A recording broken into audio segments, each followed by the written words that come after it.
다자오 여러분 안녕하십니까? 맛있는 중국학원 HSK 합격 복격기 양영호입니다.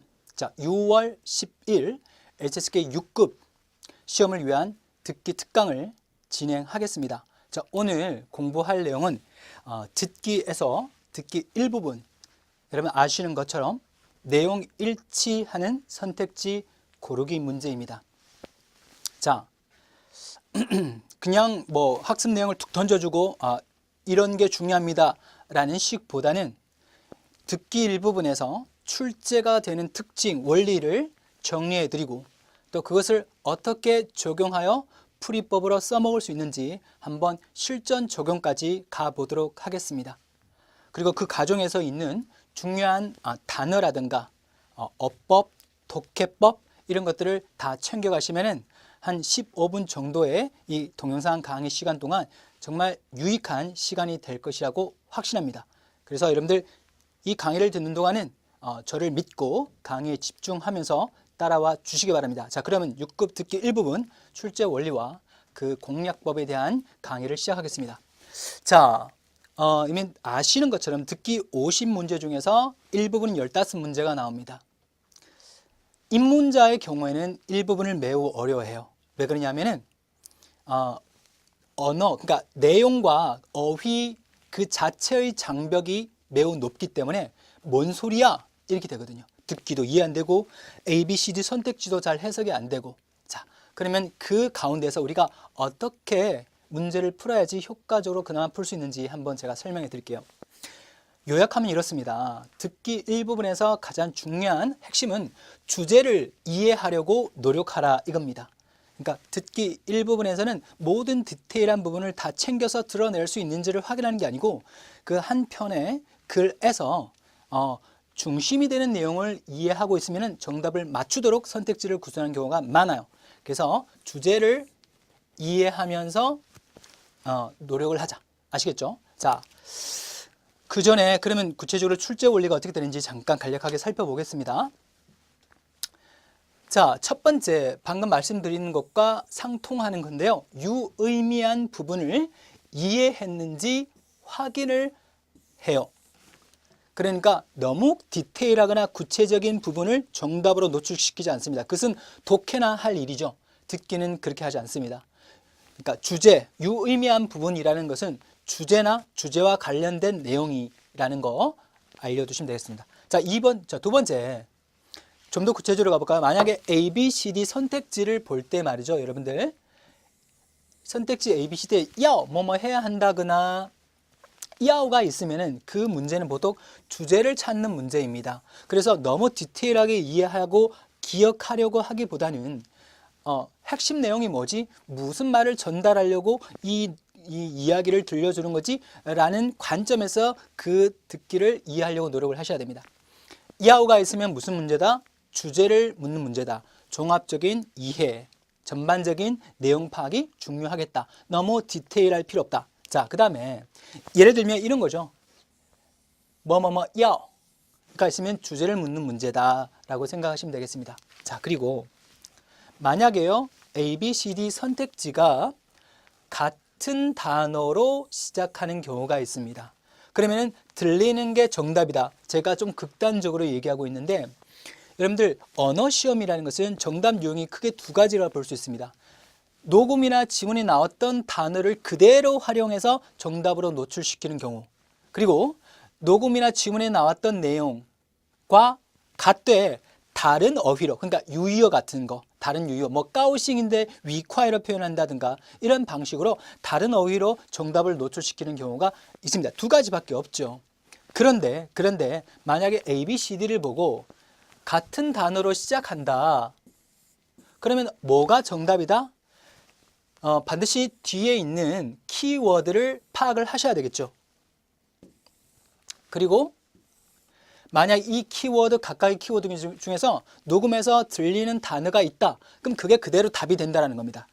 물론 이해가 되면 좋겠지만 워낙 전문적인 내용이 많이 나오기 때문에 이해가 쫓아가기 힘들 때가 있어요. 그때는 들리는 단어가 있는 선택지가 정답이 된다라는 겁니다.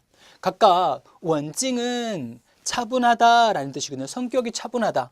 그리고 화단이라는 것은 장따요 悲剧色彩 비극적 색채를 지니고 있다. 근데 우리는 지금 화단이라는 것이 뭔지 모르잖아요. 그렇죠? 일단 화단은 여러분들 실제 내용을 들어보시면은 중국 전통극, 예를 들면 경극 같은 거, 어떤 여자 역할을 하고 있는 그 배역을 화단이라고 부릅니다. 아시겠죠? 그래서 화단에 대한 전문적인 설명이기 때문에 이해를 따라가기가 힘들 수 있어요. 다행히 이런 스타일의 문제는 들리는 단어가 있는 선택지가 정답인 경우가 대부분이기 때문에 각 선택지의 키워드를 미리 파악하고 그 선택지의 키워드가 녹음에서 들렸다. 그럼 그게 정답이 그대로 된다라는 말씀을 드리는 겁니다. 얘는 비극적 색채를 띠고 있다. 얘는 뭔가요? 이 단어는 함의가 한이 구진부통 고금이 다르다. 옛날과 지금이 달라졌다. 이런 얘기겠고요. 그 다음에 얘는 즈화단이라는 것은 무엇을 가리킨다? 사실 시취종 희곡이라는 것은 중국 전통극을 가리킵니다. 전통극 안에서의女性 形象. 자, 여러분들 形象이라는 말은 뭐냐 하면 여러분 이거를 진짜 1차적으로 잘못하고 있는 것을 이것을 형상이라고 해석한다는 것. 형상이라고 해석하지 마시고요. 이미지가 더 많이 쓰여지는 뜻입니다. 알겠죠? 이미지. 그 다음에 두 번째, 얘는 문예 작품 속에 쓰는 이 싱샹은 캐릭터라는 뜻으로 이해될 수 있습니다. 그래서 이걸 다시 해석해 보면 화단은 전통극 안에서의 여성 캐릭터를 가리킨다라는 의미가 됩니다. 그래서 실제로 여러분들 이 녹음 내용을 들어보시면은 그대로 女性 形象이 그대로 나옵니다. 나머지는 언급이 안 돼요. 그래서 그대로 D가 정답이 되는 문제였습니다. 아시겠죠? 선택지가 같은 단어로 시작하는 경우 들리는 게 정답이다. 들리도록 하기 위해서는 같은 단어로 시작한다. 뒤에 있는 각각의 다른 키워드를 미리 체크하는 작업이 반드시 필요하겠죠. 그리고 체크하는 과정 중에서 내가 해석이 잘 안 된다거나 생소하게 느껴지는 단어는 절대 안 들리기 때문에 그 단어를 좀 더 신경 써서 체크하는 작업을 하셔야 되겠습니다. 아시겠죠? 네. 자, 네 번째.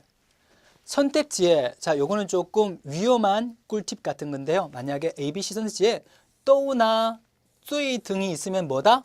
오답일 확률이 매우 높습니다. 저 사람 너무 무리수를 두는 게 아닌가라고 하실 수도 있어요. 근데 저는 일단 이런데 현실적으로 도움이 되는 방향으로 팁을 드리고자 합니다. 만약 ABCD에 또나 쯔이가 있으면 오답인 경우가 많다. 왜 그러하냐를 이유를 설명할게요. 또는요, 모두라는 뜻이죠. 일반화시킵니다. 여러분 우리가 논리학에서 일반화의 오류라는 게 있잖아요. 몇 개만 그러한데 다 그러하다라고 해버릴 수는 없는 거잖아요. 그렇죠? 그래서 또가 있으면 일반화의 오류를 범할 수 있기 때문에 이 내용은 녹음의 내용과 일치하지 않는 경우가 많아서 오답일 확률이 높다라는 것이고, 두 번째, 쯔이가 들어가도 역시 오답일 확률이 높다. 왜 그러냐? 가장이라는 말이죠. 여러분들 가장이라는 말을 쓰면 뒤에는 뭐뭐 중에 하나다, 쯔이라는 표현을 참 많이 쓰게 돼요. 예를 들어 볼까요? 여러분들 제 말에 여러분들 수긍하시면 그렇다고 해보시고 아니면 아니다라고 해보세요. 중국은 세계 여러 나라 중에서 가장 경쟁력 있는 나라이다. 이런 말 하면 여러분들 공감하시고 지지하시겠습니까? 아니죠. 지금은 베트남이 더 경쟁력이 있어 이라고 해버릴 수도 있습니다. 사람마다 중국에 대한 경쟁력에 대한 견해가 다를 수 있기 때문에. 그래서 가장이라는 말을 함부로 할 때는 가장, 쯔이라는 말을 쓸 때는 뒤에는 쯔이를 붙이는 경우가 많아요. 근데 제가 방금 했던 말을 이렇게 순화시켜서 말해 볼게요. 중국은 세계 여러 나라 중 가장 경쟁력 있는 나라 중 하나이다. 어때요? 훨씬 듣기 좋죠. 더 수긍할 수가 있습니다. 왜? 쯔이라고만 써버리면은 유일무이하게 하나라는 것만 나타내게 돼요. 1등이라는 뜻이 됩니다. 하지만 뒤에 쯔이를 붙이면 우수한 그룹 중에 하나에 속한다라는 뜻이 되기 때문에 훨씬 순화가 되는 거예요. 그래서 만약에 A, B, C, D에 쯔이만 덩그러니 나와 있고 쯔이라는 말은 없다. 웬만하면 선택지에는 쯔이만 나오고 뒤에 쯔이는 안 나오는 경우가 많아요. 그래서 이것이 오답일 확률이 높다라는 말씀을 드리는 겁니다. 충분히 공부하시겠죠? 자, 그래서 이런 문제가 자주 나오는 건 아닙니다. 보통 제가 볼 때 15문제 중 한두 문제가 또나 쯔이가 와서 오답인 경우가 확인되고 있습니다. 아시겠죠? 네, 이거 유용한 팁이니까 기억하시고요. 자, 출제 원리에 입각한 어떤 풀이법에 대한 대략적인 얘기를 한번 정리를 해봤습니다. 이 네 가지 잘 기억하시면 좋겠네요. 유의미한 부분을 이해하려고 노력을 하자. 주제를 이해하라는 얘기입니다. 너무 디테일한 거 신경 쓰지 말고 만약에 A, B, C, D에 이하가 있다면 그 글의 주제를 묻기 때문에 종합적으로 이해하려고 노력하자. 무슨 얘기를 하고 싶은 걸까? 세 번째, 같은 단어로 시작한다? 그러면 들리는 게 정답이다. 미리 선택지, 키워드의 파악이 매우 중요하겠다. 체크해 두는 게 좋겠죠. 그리고 또나 쯔이가 들어가게 되면 오답일 확률이 높다. 이 말씀을 드렸습니다. 자, 그러면요. 방금 말씀드렸던 대로 이하가 들어가면 주제, 또나 쯔이가 들어가게 되면 오답일 확률이 높다. 이 말씀을 드렸고요. 이번엔 실전으로 한번 가보실게요. 네.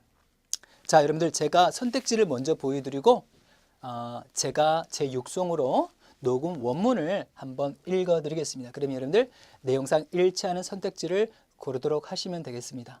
아시겠죠? 자, 준비되셨나요? 자, 이 선택지를 보고 제 녹음을 들으면서 일치하는 선택지를 골라보겠습니다. 자, 시작합니다. 随着科技的进步，越来越多的美颜手机软件涌入市场。这类软件通过智能人脸识别技术和极速美颜算法来自然修容、美化人像，满足了爱美人士的诸多拍照需求。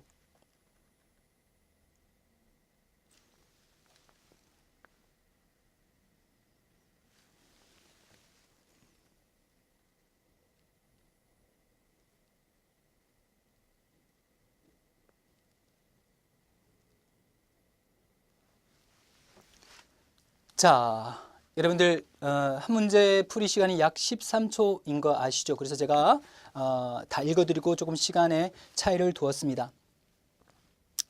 자, 여러분들 답이 몇 번인 것 같아요? 이 문제는 사실 쉬운 문제는 아니에요. 왜냐하면 신조어를 소개하는 지문이기 때문에. 그래서 선택지를 파악하는 것조차 뭐야? 이런 느낌을 받으실 수 있어요. 자, 그래서 저는 평소에 하는 말이 여러분들 어휘의 유연성을 길러야 합니다 라는 말씀을 많이 들어요. 선택지를 잘 이해하고 해석하는 능력이 무엇보다 중요해요.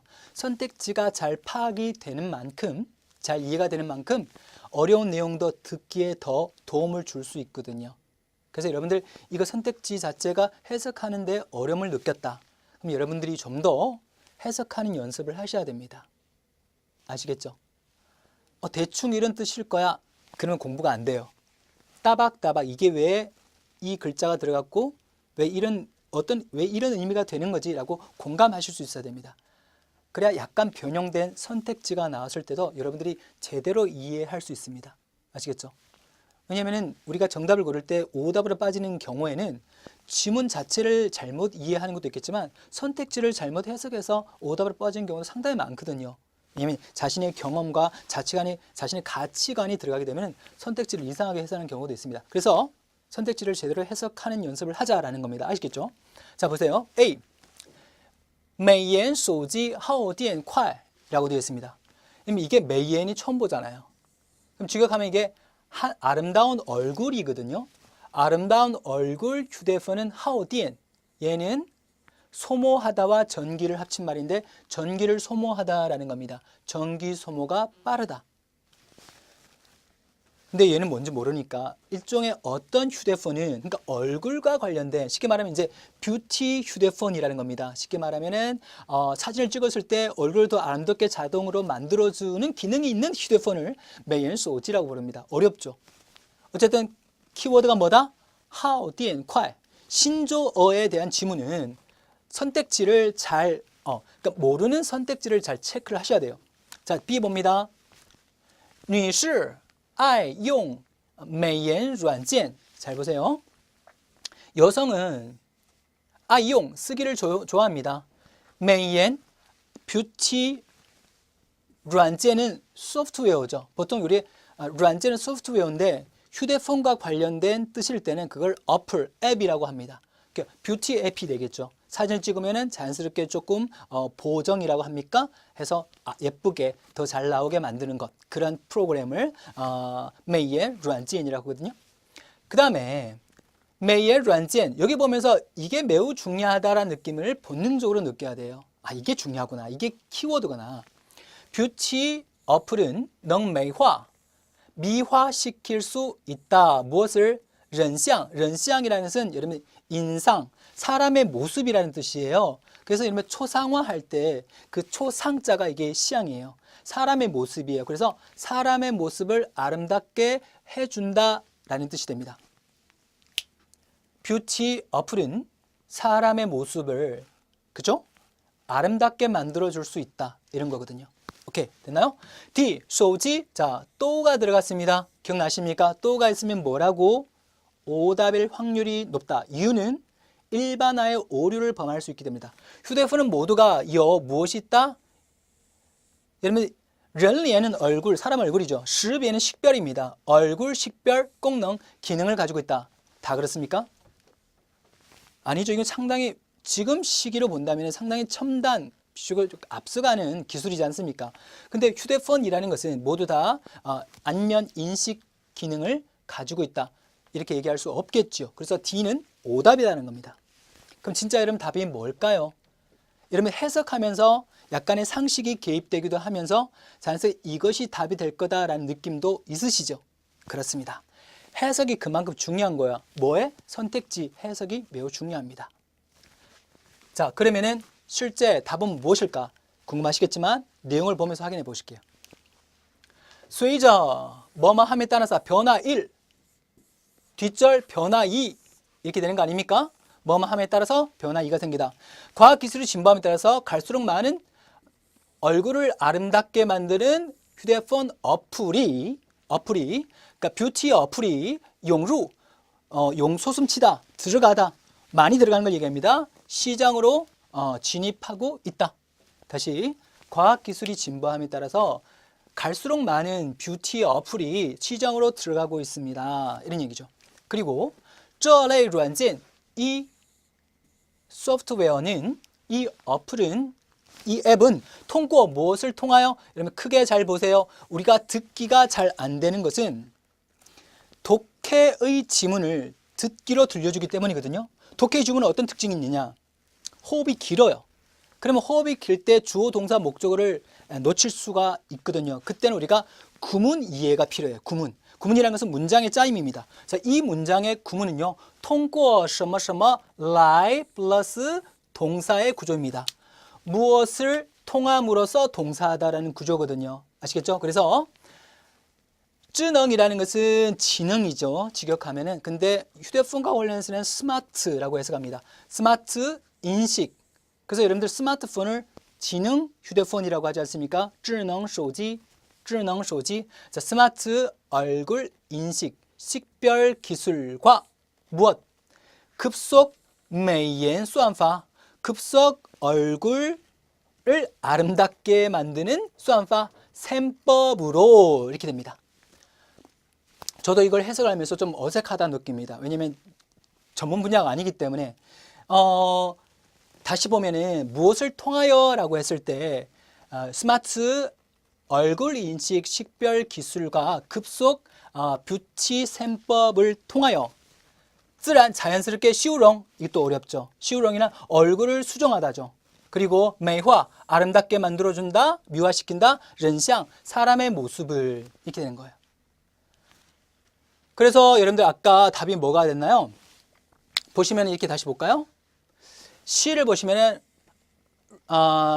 美颜软件能美化人像이라 나와 있고, 아까 여기 다시 보면은 그 다음에 美化人像이 그대로 나와 있죠.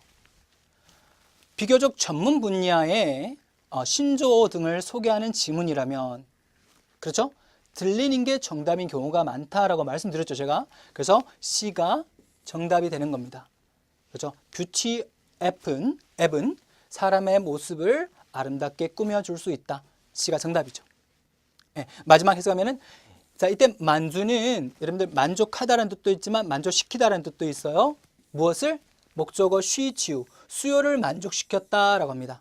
아이메이 렌스 꾸미기 좋아하는 사람들의 많은 사진 촬영의 수요를 혹은 요구를 만족시켰다. 이런 뜻이 됩니다.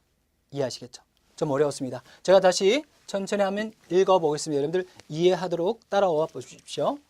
随着科技的进步，越来越多的美颜手机软件涌入市场。这类软件通过智能人脸识别技术和几组美颜算法来自然修容、美化人像，满足了爱美人士的诸多拍照需求。 가능하시겠죠? 네. 자, 좋습니다. 오늘 이제 전해드릴 그 학습 내용은 여기까지였고요. 마지막으로 제가 당부 말씀드릴게요. 여러분 6급은 진입 장벽 자체가 좀 높습니다. 5급과는 차이가 많이 나죠. 4급하고 5급하고 4급과 5급 사이의 그 난이도 차이보다 5급과 6급 사이의 난이도가 훨씬 더 높거든요. 그래서 제가 지금 이런 문제는 이렇게 풀어야 됩니다라는 풀이법에 대한 얘기를 강조하고 있는데 꼭 그것만이 능사가 아니에요. 6급은요. 내공 자체가 없으면 해결이 안 됩니다. 그렇죠? 그래서 여러분들 제가 일단 출제 원리를 얘기하고 이렇게 해서 풀어야 됩니다라는 것은 좋은 방향으로 나아가는 것이지 그것이 근본적인 해결책이 아니에요. 끊임없이 그날 공부한 내용은 반드시 본인의 단어장을 정리해서 계속 외우는 작업을 하셔야 됩니다. 단어를 정리하고 외우지 않는다? 문제만 풀면서 6급을 대비한다? 글쎄요. 저는 상당히 회의적입니다. 왜냐하면 6급 출제 원리 자체가 반드시 이 사람이 이 지문을, 새로운 지문을 이해했는지를 확인하는 문제가 나오기 때문이에요. 단순히 요행으로 풀 수 있는 문제가 아닙니다. 6급이 어렵다라고 겁을 주는 게 아니고 6급은 이러한 문제니까 이렇게 대비를 하시라는 말씀을 조언을 드리는 겁니다. 아시겠지요? 반드시 단어장을 정리하자. 네, 자, 그나마 우리가 뭔가를 당장 시험이 코앞이다. 그럼 할 수 있는 일이 있습니다. 바로 뭐냐? 자, 6급에서는 단골로 나오는 선택지들이 있습니다. 듣기마다. 그건 어느 정도 암기, 숙지를 해가면은 처음 보는 선택지를 해석할 수 있는 여력을 남겨주죠. 왜냐하면 아는 선택지가 많을 테니까. 그래서 시간을 줄이는 최고의 방법은 지금 당장 효과를 낼 수 있는 방법은 6급 듣기에 자주 나오는 단골 선택지를 숙지해 두는 겁니다. 아시겠죠? 자, 여러분 다음 카페에 검색에다가 양용호의 차이나는 HSK 쳐보시면 제가 운영하고 있는 카페가 나옵니다. 여기에 6급 빈출 단골 선택지가 있으니까 거기에서 참고하시면 좋을 것 같습니다. 가장 좋은 것은요. 여러분 6급은 혼자 하기 힘들잖아요. 그래서 중국어 전문 학원 그 중에서 강남역에 있는 맛있는 중국어 학원 양용호 강사한테 배우는 게 가장 좋겠습니다. 아시겠죠? 네. 자, 오늘 6월 10일 6급 HSK 듣기 1번을 위한 특강을 마치도록 하겠습니다. 여러분들 강의 듣는다고 수고하셨고요. 오늘 큰 도움이 되기를 바랍니다. 하지만 이 작은 기회가, 작은 시간이 여러분들한테 큰 동력이 되고 어떤 학습의 방향을 이끌어줄 수 있는 귀한 시간이 되었기를 바랍니다. 수고하셨고요. 다음 시간에 또 뵙겠습니다. 大家辛苦了，再见。